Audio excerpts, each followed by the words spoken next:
Reach Mercury Media. For all kinds of digital media production works, our professional team will create the best output. Consult with us today.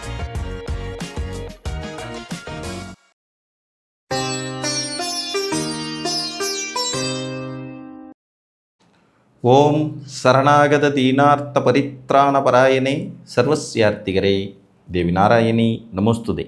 வணக்கம் நேயர்களே, இது மகாலட்சுமி ஜோதிடம் வழங்கும் காலச்சக்கரம். உங்கள் அன்பு ஜோதிடர் ஸ்ரீராம்ஜி பேசுகிறேன். அனைவரும் நலமுடன் இருக்கிறீர்களா? நன்றாகத்தான் இருப்பீர்கள், நன்றாக இருக்க வேண்டும். இன்றைய காணொளியில் நாம் காண இருப்பது உங்கள் லக்னமும் ரிஷப வீடும். இதன் தலைப்பு. காலபுருஷனுடைய 2ஆம் வீடான ரிஷபம் உங்கள் லக்னத்திற்கு எந்த மாதிரியான சாதக பாதகங்களை தரும் வீடாக இருக்கும் அப்படிங்கிறத நம்ம 12 லக்னங்களுக்குமே பார்க்கலாம். ஏற்கனவே உங்கள் லக்னமும் மேச வீடும் அப்படிங்கிறது பார்த்துட்டோம். இன்றைக்கு உங்கள் லக்னமும் ரிஷப வீடும் அப்படிங்கிற அடிப்படையில் ரிஷப வீட்டின் தன்மைகள் உங்கள் லக்னத்துக்கு எப்படி செயல்படும் அப்படிங்கிறத பார்க்கலாம். பொதுவாக ரிஷப வீடு ஒரு இயற்கை சுப வீடு, சௌமிய வீடு, 2ஆம் பெரிய சுபரான சுக்கிரனுடைய வீடு. இந்த வீட்டில் இயற்கையாகவே சந்திரன்கிற தாய் கிரகமும் பூமிக்கு மிக முக்கியமும் கோளான சந்திரன் உச்சமாகிற வீடும் கூட. அப்போ இது முழுக்க முழுக்க பார்த்திங்கன்னா பெண்கள் சார்ந்த விஷயங்களை குறிக்கிற வீடாகவும் செயல்படும். இங்கே சந்திரன் உச்சமாகிறாரு, சுக்கிரன் ஆட்சி ஆகிறார். இது ரெண்டுமே பெண்களை குறிக்கக்கூடிய கிரகம். அதே மாதிரி 2 பேருமே நீர்நிலைகளை குறிக்கக்கூடிய கிரகங்களும் கூட. அப்போ உணர்வுகளின் பெருக்காக இருக்கக்கூடிய வீடு ரிஷபம். உணர்ச்சி பெருக்கான அமைப்புகள், சடனாக முடிவெடுக்கக்கூடிய தன்மைகள், உணர்ச்சி வசப்பட்ட நிலையில் செய்யக்கூடிய தவறுகள் அல்லது நன்மைகள், இவைகளையெல்லாம் குறிக்கிற வீடாகவும் ரிஷபம் இருக்கும். நம்மளுடைய உடல் பகுதியில் முகத்தை குறிப்பிடும் வீடாகவும் இது இருக்கும். உணவு குழாய், வாய், சொல், பேச்சு இவைகளை குறிக்கிற வீடாகவும் இருக்கும். இந்த ரிஷப வீடு ஒவ்வொரு லக்னத்திற்கும் எந்த மாதிரி செயல்படும் போது, மேச லக்னக்காரர்களுக்கு குடும்பம் சார்ந்த உறவுகள், தனம் வரும் வழிகள், மனைவி அதன் சார்ந்த அமைப்புகள், இதையெல்லாம் குறிப்பிடுற வீடாக இருக்கும். அப்போ மேச லக்னக்காரர்களை பொறுத்த வரைக்கும் இது ஒரு நல்ல வீடு, சௌமிய வீடாகவும் இது இருக்கிறதுனால அவர்களுக்கு நல்ல குடும்பத்தாரோடு நல்ல பாண்டிங் ஏற்படும் வாய்ப்புகள், குடும்ப உறவுகள் மூலமாக பொருளாதாரம் ஈட்டக்கூடிய வாய்ப்பு. ஏன்னா ரிஷபம்ங்கிறது தனஸ்தானமாக அவங்களுக்கு வர்றதுனால குடும்பங்கிறது அமைந்த பிறகு பொருளாதாரத்தில் வெற்றி அடையாது. மேக்சிமம் மேச லக்னக்காரங்க நிறைய பேர் பார்த்திங்கன்னா தொழிலை குடும்பத்தார் பேரில் செய்வாங்க. அண்ணன் பேரில் தொழில் பண்ணிகிட்ருக்கேன், தம்பி பேரில் பிஸ்னஸ் பண்ணிகிட்ருக்கேன், ஒய்ஃப் பேரில் பிஸ்னஸ் பண்ணிகிட்ருக்கேன், ஒய்ஃபோட தங்கச்சி தம்பி பேரில் பிஸ்னஸ் பண்ணிகிட்ருக்கேன், மைத்துனர் பேரில் பிஸ்னஸ் பண்ணிகிட்ருக்கேன்னு அந்த மற்றவங்க பேரில் தொழில் செஞ்சு வளர்ச்சி அடையக்கூடிய யோகிதைகளை மேச லக்னத்துக்கு தரக்கூடிய ஒரு நல்ல வீடாக ரிஷபம் இருக்கும். இதுலேயும் இவங்களுக்கு நண்பர்களான சந்திரன் உச்சம் பெற வீடுங்கிறனால நிறைய சொத்துக்களை தன் உறவுகள் மூலம் வாங்கி அனுபவிக்கும் யோகிதைகள் உங்களுக்கு உண்டாகும். ஏன்னா சுகாதிபதி உச்சமாகிற இடம் இல்லைங்களா? ஸோ சுகாதிபதி உச்சமாகிறதுனால இவர்களுக்கு சொத்து சுகம் ஏற்படுத்தும் வீடாகவும், சொல்வாக்கை காப்பாற்றும் வீடாகவும், செல்வாக்கு மிகுந்த வீடாகவும், குடும்ப உறவுகள் மூலம் தனம் வரும் வாய்ப்பை தரும் வீடாகவும் ரிஷபம் இருக்கும். ஸோ உங்களுக்கு பொறுத்த வரைக்கும் இது நல்லது. ரிஷப லக்னக்காரர்களுக்கு இதுவே லக்ன வீடாக வர்றதுனால இங்கே 3 கூடைய சந்திரன் உச்சமாகுவார் அப்படிங்கிற சூட்சுமத்தை பெறும். அதே நேரத்தில் லக்னாதிபதி சுக்கிரனின் ஆட்சி வீடாகவும் இது செயல்படுங்கிறனால தன்னம்பிக்கை, உணர்ச்சி வசப்பட்ட நிலையில் முடிவெடுப்பது, அதிகமான பாசங்களுக்கு ஆளாகும். அதாவது இந்த பந்த பாசம்னு சொல்கிறதுக்கு அதீத காரணியமாக இருக்கக்கூடிய வீடாக இருக்கும். இது ஒரு நிலைத்த வீடு வேறங்கிறனால ரிஷப லக்னக்காரர்கள் அதிகமாக உணர்ச்சி வசப்பட்ட நிலையில் எடுக்கும் முடிவுகள் வாழ்நாள் தலைவலியாய் மாறும் அமைப்பு உண்டுங்கிற அடிப்படையில் இது வரும்.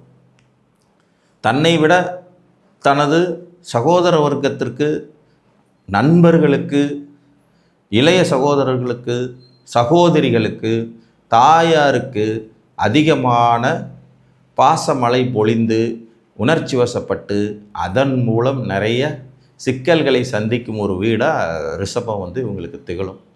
தன்னம்பிக்கை, முன்னேற்றம் எல்லாமே இருக்கும் அப்படின்னாலும் கூட இந்த வீடு இவர்களுக்கு லக்ன வீடாக செயல்படுறதுனால இவர்கள் உணர்வுகளின் பால் முடிவெடுப்பதை குறைத்து அறிவின் பால் முடிவெடுக்கும் தன்மையை வளர்த்து கொண்டால் மட்டுமே சிறப்பு.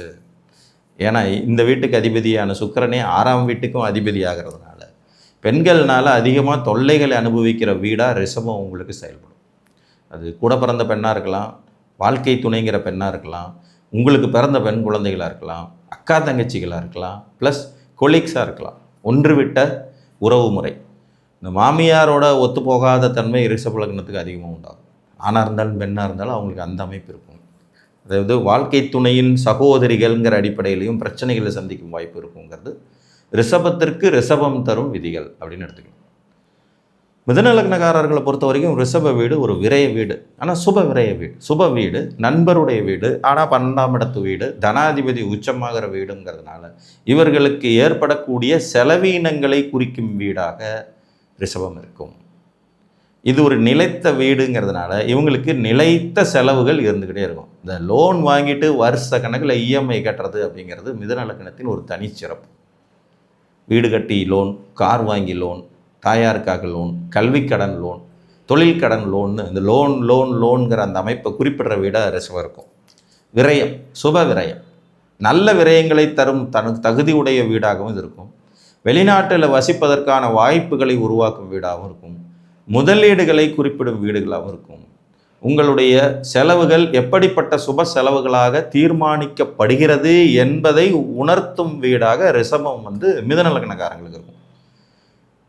எந்த மாதிரியான செலவினங்களை நம்ம செய்ய போகிறோம், அந்த செலவுனால நமக்கு எந்த மாதிரி மகிழ்ச்சி இருக்கும், நீண்ட காலம் இஎம்ஐ கட்டுற அளவுக்கு நம்ம ஜாதகம் வலிமையானதா, எது அது வீடு சார்ந்ததா, கார் சார்ந்ததா, உல்லாச சல்லாபங்கள் சார்ந்ததா, வெளிநாட்டு பிரயாணங்கள் சார்ந்ததாங்கிறத தீர்மானிக்கிற வீடாக ரிஷபம் இருக்கும்.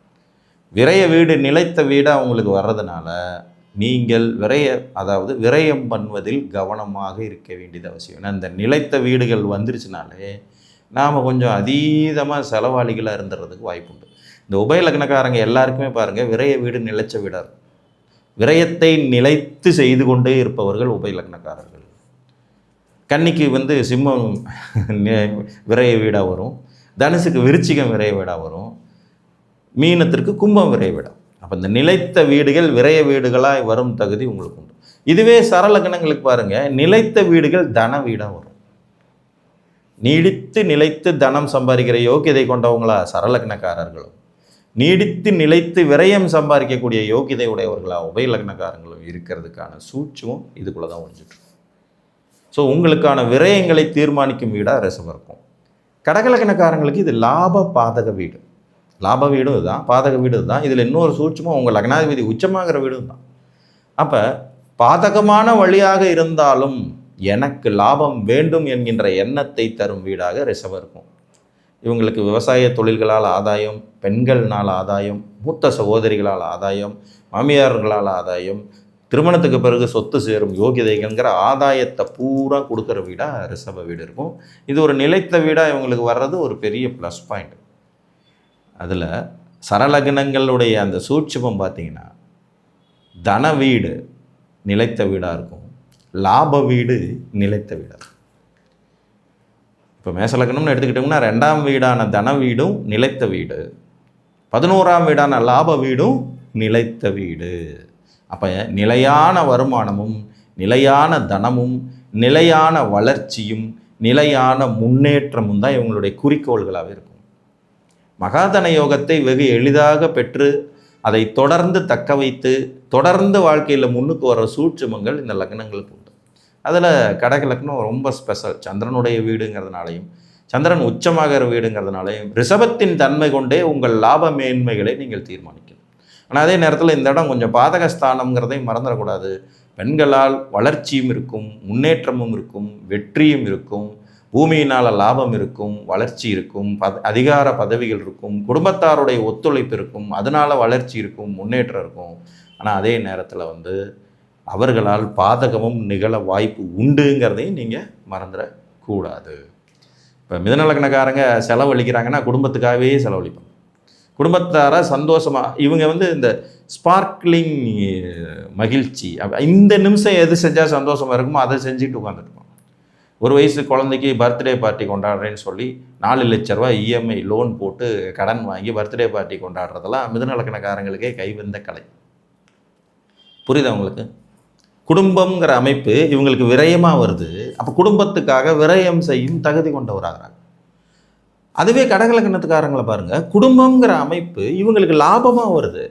அப்போ இவங்க குடும்ப உறுப்பினர்களை எந்த அளவுக்கு பேணி பாதுகாக்கிறாங்களோ, அதிகப்படுத்துகிறாங்களோ, கடகலக்கணக்காரங்களுக்கு குடும்ப உறவுகளே அதிகமாகும். இந்த கூட்டு குடும்பத்தை வச்சுக்கிட்டு அப்படியே மெயின்டைன் பண்ணி பிஸ்னஸ் பண்ணி சக்ஸஸ் பண்ணுற யோகியதையெல்லாம் கடகலக்கணத்துக்கு நேச்சுரலாகவே வரும். அந்த குடும்பங்கிற அமைப்பை ரிஷபத்தில் எப்போவுமே ஞாபகம் வச்சுக்கணும். அது லாபமா, விரயமா, ரோகமா, சத்ருவா அப்படிங்கிறத வச்சு நீங்கள் முடிவெடுக்கணும். கடகத்திற்கு ரிஷபம் லாபம் மற்றும் பாதகமும் சேர்ந்து தரும் குடும்ப உறவுகளாகும். சிம்மத்தை பொறுத்த வரைக்கும் ரிஷபம்ங்கிறது ஜீவனஸ்தானம். கலபுருஷனுடைய குடும்பஸ்தானம் இவங்களுக்கு ஜீவனஸ்தானம் வர்றதுனால இந்த குடும்ப தொழிலை எடுத்து செய்கிற யோகிதை சிம்மத்திற்கு சற்று கூடுதலாகவே இருக்கும். அதுலேயும் பெண்கள் பேரில் திருமணம் ஆன பிறகு மனைவியின் பேர்லையும் தாயாரின் பேர்லையும் சகோதரிகள் பேர்லையும் தொழில் செஞ்சு அதை டெவலப் பண்ணிட்டு போகிறதுக்கான வாய்ப்புகள் இவங்களுக்கு கொஞ்சம் அதிகம்.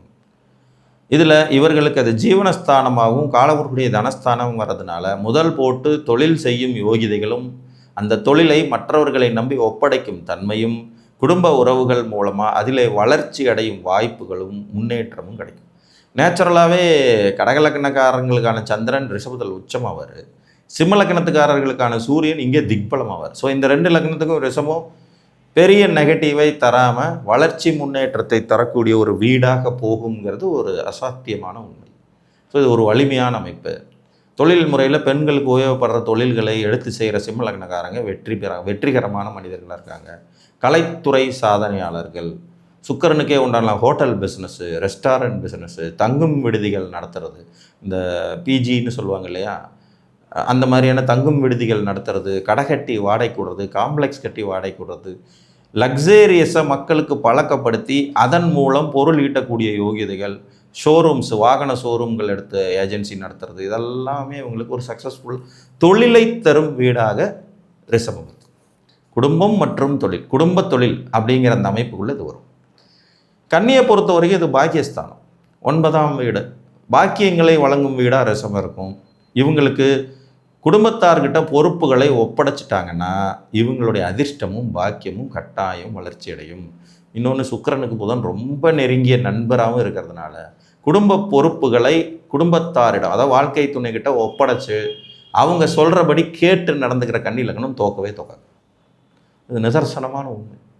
தன்னுடைய வாழ்க்கை துணைக்கிட்ட ஒளிவு மறைவு இல்லாமல் அனைத்து விஷயங்களையும் பகிர்ந்து கொண்டு ஷேர் செஞ்சுக்கிட்டு அவங்க கூறுற வழிகாட்டுதலின்படி நடக்க ஆரம்பிச்சிட்டா கன்னி லக்னம் ஒரு சக்ஸஸ்ஃபுல்லான லக்னம் தான். ஏன்னா அதிர்ஷ்டம் இவங்களுக்கு குடும்பத்தில் ஒளிஞ்சிட்ருக்கு. அதிர்ஷ்டஸ்தானம்ங்கிறது 2 கூடைய தனாதிபதியை பாக்கியாதிபதியாக இருக்கிறதுனாலையும் ரிஷப வீடு இவங்களுக்கு அதிர்ஷ்டத்தை பாக்கியதையை தரும் வீடாக இருக்கிறதுனால ஆட்டோமேட்டிக்காக குடும்பத்தார், அதுவும் குறிப்பாக வாழ்க்கை துணைக்கிட்ட ஒளிமறைவே இருக்கக்கூடாது. அப்படி வச்சுக்கிட்டு இருக்கும்போது இவர்களுக்கு வளர்ச்சி, முன்னேற்றம், நிலையான வருமானம், நிலையான அதிர்ஷ்டம், நிலையான யோகிதைகள்ங்கிறது நிறைய கிடைப்பதற்கு சாத்தியம் உண்டு. பட் எவ்வளோ பேர் இந்த அறிவுரையை சரியாக ஃபாலோ பண்ணுவாங்கங்கிறதான் பிரச்சனை. ஏன்னா இந்த புதனுடைய வீடுகள் அதிபுத்திசாலித்தன வீடுகள். இவங்க தான் மற்றவங்களுக்கு அறிவுரை சொல்கிறதுக்கு முற்படுவாங்களே ஒழிய தான் மற்றவங்க அறிவுரையை கேட்குறதா அப்படிங்கிற அந்த ஒரு கர்வம் இவங்களை கொஞ்சம் நெகட்டிவ் பண்ணும். ஸோ குடும்பத்தில் குறிப்பாக வாழ்க்கை துணைக்கிட்ட ரகசியம் இல்லாமல் இருந்தால் வெற்றி தருங்கிற சூட்சுமத்தை தர்ற வீடு ரிஷபம். அது குடும்ப வீடு, உங்களுக்கு அதிர்ஷ்ட வீடு. குடும்பத்தாரை சரியாக மதிப்பு மரியாதையோடு நடத்த வேண்டியது அவசியம். துலாத்துக்கு இது அட்டம வீடு, ஆனால் லக்னாதிபதியினுடைய இன்னொரு வீடுங்கிற அடிப்படையில் வருங்கிறனால இவங்களுடைய ரகசிய நடவடிக்கைகள், குடும்பத்துக்கு தெரியாமல் செய்கிற முதலீடுகள், குடும்ப உறவுகளை விட்டு வெளியில் தள்ளி இருக்கிறது, முதலீடுகள் மூலம் லாபம் அடைகிறது, பங்குச்சந்தை ஆதாயங்களை ஏற்படுத்துறது, திடீர் தொடர்புகள், திடீர் அதிர்ஷ்டம், திடீர் தனவரவை குறிக்கும் வீடாக ரிஷபம் இருக்கும். லக்னாதிபதியோடைய இன்னொரு வீடுங்கிறனால கண்டிப்பாக துலா லக்னம் பொதுவாகவே கொஞ்சம் ரகசியம் காப்பாற்றப்பட வேண்டிய லக்னங்களில் ஒன்றா வந்துடும். இவங்க ரகசிய நடவடிக்கைகள், ரகசியம் காப்பாற்றப்படும் விதிகளை கொஞ்சம் ஃபாலோ பண்ண வேண்டியது அவசியமாகும். சரலக்கணங்கள் எல்லாமே கொஞ்சம் ரகசியம் காப்பாற்றுவாங்க. ஏன்னா சரலக்கணங்கள் எல்லாத்துக்குமே அட்டமஸ்தானமாக வரக்கூடியது ஒரு நிலைத்த வீடு. இந்த நீடித்த ரகசியங்கள்னு சொல்லுவாங்க இல்லையா, பல ஆண்டுகளாக எனக்கு மட்டுமே தெரிஞ்ச ரகசியம் சிலது உண்டு அப்படின்னு அந்த மாதிரியான அமைப்புகளை கொடுக்கக்கூடிய வீடு துலாத்திற்கு ரிஷபம். ஸோ லக்னாதிபதியின் இன்னொரு வீடுங்கிற அடிப்படையில் இவர்கள் ரகசியம் மிகுந்தவர்களாக திகழ்வது நன்று. இதில் திடீர் அதிர்ஷ்டம், தனவரவு, பொருளாதார வெற்றி, வாழ்க்கை துணை மூலமாக கிடைக்கக்கூடிய வசதி வாய்ப்புகளை குறிக்கும் வீடாக அது வரும். ஏன்னா 7ஆம் இடத்துக்கு இது தனஸ்தானங்கிறதுனால திருமணத்துக்கு பிறகான வளர்ச்சி எப்படி இருக்கும், திருமணத்துக்கு பிறகான பொருளாதார வெற்றியை வாழ்க்கை துணை எந்த அளவுக்கு கொடுப்பாங்க, வாழ்க்கை துணை மூலமாக நமக்கு எப்படி வருமானம் வரும், கூட்டாளிகள் மூலமாக கிடைக்கிற ஆதாயம் என்ன, சமுதாயத்தின் மூலமாக கிடைக்கக்கூடிய வளர்ச்சி என்னங்கிறது எல்லாம் குறிப்பிடுற வீடா ரிஷபம் துலாத்துக்கு. விருச்சிகத்துக்கு 7வது வீடு சமசப்தம வீடு, வாழ்க்கை துணையை முழுசாக குறிப்பிடுற வீடு. இது காலபுருஷனுக்கு 2ஆம் இடங்கிற போது உறவுகளில் மனம் பிடித்தால் விருச்சிகத்திற்கு அதிக வளர்ச்சி இருக்குங்கிறத குறிப்பிடுற வீடு. ஏன்னா இந்த வீடு காலபுருஷனுக்கு குடும்பஸ்தானம். இவங்களுடைய பாக்கியாதிபதி உச்சமாகிற வீடு, சந்திரன் உச்சமாகிற வீடு இல்லைங்களா, பாக்கியாதிபதி உச்சமாகிற வீடு. அப்போ குடும்பத்திலிருந்து பொண்ணு எடுக்கிறது, சொந்தத்திலிருந்து திருமணம் பண்ணுறது, சொந்தத்தில் தாய் மாமா வீட்டில் அத்தை வீட்டில் ஒன்று வீட்டை சொந்தத்தில் கல்யாணம் பண்ணும்போது இவங்களுடைய பாக்கியம் அதிர்ஷ்டம் அதிகரிக்கும் வீடாக ரிஷபம் இருக்கும். இந்த கடகம் விருச்சிகம் மீனம் இந்த 3 குடும்ப உறவுகளை கொஞ்சம் மதித்து தான் ஆகணும், அவங்களோட நெருக்கமாக இருக்கணும். நீரடித்து நீர் விலகாது அப்படிங்கிற அந்த பழமொழியை இவங்கெல்லாம் கொஞ்சம் ஃபாலோ பண்ண வேண்டியது அவசியமான ஒன்று. ஸோ இவர்களை பொறுத்த வரைக்கும் இந்த வீடு வளர்ச்சி தரக்கூடிய ஒரு வீடு தான். மேசத்துக்கு மாதிரியே தான் விருச்சிகத்துக்கும். வாழ்க்கை துணை வந்த பிறகு வெற்றி, வளர்ச்சி, தனவரவு, பொருளாதாரம், முன்னேற்றம், அதிர்ஷ்டம், பாக்கியம் அதிகரிக்கும் தன்மையை கொடுக்கக்கூடிய வீடாக இருக்கும். அதில் இவங்க லக்ன சுபர் சந்திரன் போய் வலுவடைகிறது, குரு நிலைத்த வீட்டில் அமரும்போது தன வாக்கு பொருளாதாரம் வெற்றி அடைகிறதுங்கிற நிறைய நல்ல விஷயங்கள் இருக்கும். சூரியன் கூட இங்கே பெருசாக கெட்டு போக மாட்டார், செவ்வாயும் கெட்டு போக மாட்டார். இப்போ இந்த விருச்சிக லக்னத்துக்கு 4 சுபர்கள், சூரியன், சந்திரன், செவ்வாய், குரு 4 பேருமே இந்த வீட்டில் இருந்தால் இவங்களுக்கு ஓகேங்கிற லெவலில் இந்த வீடு இவர்களுக்கு ஒரு குடுப்பினையான வீடுன்னு சொல்லலாம். தனுர் லக்ன ஜாதகர்களுக்கு இது ஆகாத வீடுங்க, 6வது வீடு, காலபுருஷனுடைய குடும்ப வீடு. இவங்களுக்கு 6வது இடம். குரு இங்கே இருக்கலாம், ஒன்றும் தப்பில்லை. ஆனால் அதே நேரத்தில் கடன் வரும் வழியை, நோய் வரும் வழியை, எதிரி வரும் வழியை குறிக்கிற வீடு ரிஷபம். குடும்பத்தார் மூலமாக கடன் வர்றது, இப்போ மிதுனத்துக்கு வர்ற மாதிரியே தான். குடும்பத்தார் மூலமாக கடன் வர்றது, குடும்பத்தாரிடம் பகைமை பாராட்டுவது, குடும்பத்தார் மூலமாக நோய் வர்றது, குடும்பத்தார் மூலமாக எதிரி வரும் வாய்ப்பு, வம்பு வழக்கு, கோர்ட்டு கேஸ் வர்றதுக்கான சாத்தியக்கூறுகளை கொடுக்கக்கூடிய வீடாக ரிஷபம் இருக்கும். இது ஒரு பெண் வீடுங்கிறதுனால தனுசு லக்னத்தில் பிறந்த ஆணாக இருந்தாலும் பெண்ணாக இருந்தாலும் பெண்களால் வம்பு வழக்கு கோர்ட்டு கேஸை சந்திப்பதற்கான சாத்தியக்கூறுகளை உருவாக்கும் வீடாக ரிஷபம் இருக்கும். இதில் உங்கள் அட்டமாதிபதி சந்திரன் உச்சம் பெற வீடுங்கிறதுனால திடீர்னு ஏற்படக்கூடிய இழப்புகள், திடீர்னு வரக்கூடிய விபத்துகள், திடீர்னு வரக்கூடிய கண்டங்கள், திடீர்னு வரக்கூடிய பிரச்சனைகளை குறிக்கிற வீடாக ரிஷபம் இருக்கும். காலபுருஷனுடைய தனஸ்தானம் உங்களுக்கு பிரச்சனைக்குரிய வீடுங்கிறதுனால நீங்கள் எப்பயுமே பண விஷயத்தில் கவனமாக இருக்கணும், எச்சரிக்கையாக இருக்கணும். உறவுகள்கிட்ட காசை கொடுத்தா திருப்பி வராது, அப்படி திருப்பி வராததுனால பகை வரும், பணத்தை கொடுத்துட்டு திருப்பி கேட்டால் சண்டை, வம்பு வழக்கு, கோர்ட்டு கேஸ் வருங்கிற மாதிரி அமைப்பு. பங்காளி சண்டை நிறையா வரக்கூடிய லக்னங்களில் தனுசும் ஒன்று. ஸோ பங்காளி சண்டை நிறையா வருவதற்கான சாத்தியக்கூறுகள் உள்ள வீடு ரிஷபம், தனுசு இருக்குது. இது நீங்கள் கவனத்தில் கொள்ள வேண்டிய வீடுங்கிறதுல எந்த விதமான மாற்று கருத்தும் இல்லை. அதில் 8ஆம் அதிபதி உச்சம் பெற வீடுங்கனால பணம் சம்பாதிக்கிறதுக்காக ஊரை விட்டு போகிறது, வெளியில் போகிறது, கடன் வாங்கி தொழில் செஞ்சு பணம் சம்பாதிக்கணும்னு நினைக்கிறதுங்கிற மாதிரியான அமைப்புகள், நிரந்தரமாக வெளிநாட்டு வாசத்தை கொடுக்கக்கூடிய அமைப்பாகவும் ரிஷப வீடு உங்களுக்கு வரும். மகரத்திற்கு இது பூர்வ புண்ணிய வீடு, நிலைத்த பூர்வ புண்ணியத்தை தரக்கூடிய ஒரு வீடாக வர்றதுங்கிறது ஒரு கூடுதல் சிறப்பு. அப்போ இவர்களுக்கு குழந்தை பிறப்பு, அதற்கு பிறகு வளர்ச்சி, அதுலேயும் பெண் குழந்தை பிறந்தால் மிகப்பெரிய வளர்ச்சியை சந்திக்கிற லக்னங்களில் மகரம் ஒன்று. கல்யாணமாகி முதல் குழந்தை மகர லக்னக்காரங்களுக்கு பெண் குழந்தையாக இருந்ததுன்னா நீங்கள் வாழ்க்கையில் வெற்றி அடைய போகிறீர்கள்ங்கிற அர்த்தத்தை குறிப்பிடுற வீடு. இது ஒரு நிலைத்த வீடுங்கிறதுனால இந்த குழந்தைங்க வளர வளர ஜாதகரும் வளர்ந்து முன்னேற்றத்தை சந்திச்சிருவார்.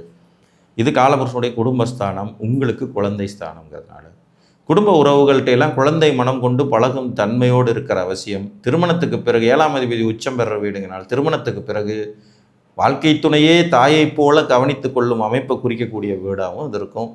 இது பொதுவாக உங்களுக்கு வளர்ச்சிகரமான ஒரு வீடு. தொழில் வளர்ச்சி, முன்னேற்றம், குலதெய்வ அனுகிரகம், பெண் தெய்வங்களின் அனுகிரகம் குறிப்பாக கிடைக்கும். காஞ்சி காமாட்சியோ, மதுரை மீனாட்சியோ, காசி விசாலாட்சியோ, உங்கள் மனசுக்கு நெருக்கமான மாரியம்மனோ, காளியம்மனோ, துர்க்கை அம்மனோ, ஒரு அம்மனை பிடிச்சி வணங்கும்போது வளர்ச்சியையும் வெற்றியையும் தரும் அமைப்பாக இருக்கும். அதுவும் குறிப்பாக ரிஷபம் சுக்கிரனுடைய வீடுங்கிறனால வெள்ளிக்கிழமையில் ஒரு அம்பாளை வழிபடும் பழக்கத்தை ஏற்படுத்தி அதில் சக்ஸஸ் பண்ணுறதுக்கான வாய்ப்பு இதில் அதிகம். தன்னுடைய குழந்தை, அதுவும் பெண் குழந்தை பெயரில் தொழில் செஞ்சு வெற்றி அடையக்கூடிய யோகிதைகளையும், குடும்ப உறவுகளுக்காக எந்த எல்லைக்கும் செல்லும் வாய்ப்புகளும் மகரத்துக்கு தர்ற வீடாக ரிஷபம் இருக்குது. இது ஒரு நல்ல வீடு அப்படின்னு சொல்லலாம். கும்பத்தை பொறுத்த வரைக்கும் ரிஷபம் வந்து பார்த்திங்கன்னா 4ஆம் இடமான சுகஸ்தானம்.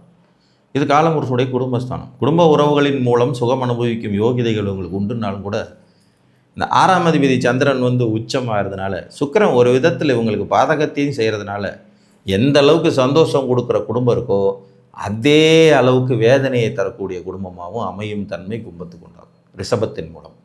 இந்த கும்பலக்கணக்காரங்க தான் பார்த்திங்கன்னா காலையில் சந்தோஷமாக இருப்பாங்க, மத்தியானம் சண்டை போட்டு அடித்து மல்லு கட்டிக்குவாங்க, சாயந்தரம் திருப்பி சந்தோஷமாக மாறிடுவாங்க.